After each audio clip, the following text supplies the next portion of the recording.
Welcome to the Salmon Runs YouTube. Enjoy the video. You start by parking safely and opening the hood. Once the engine is off, disconnect the negative battery terminal to prevent shorts. Locate the headlight housing immediately. On many Swift models, it's behind a small plastic access panel. Use a screwdriver or trim tool to remove that panel. Make sure you lay screws aside. Once the cover is off, you can see the wiring and bulb cap.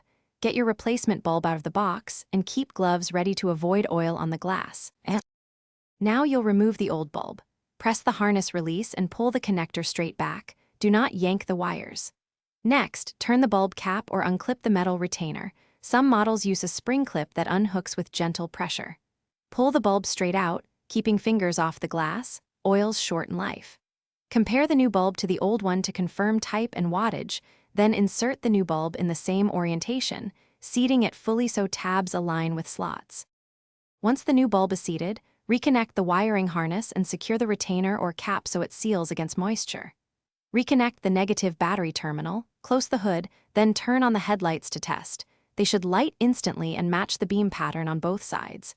If alignment looks off, adjust the aiming screws per the manual.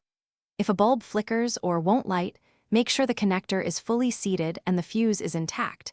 Check ground and wiring for corrosion. Thanks for watching. Consider subscribing if we helped you.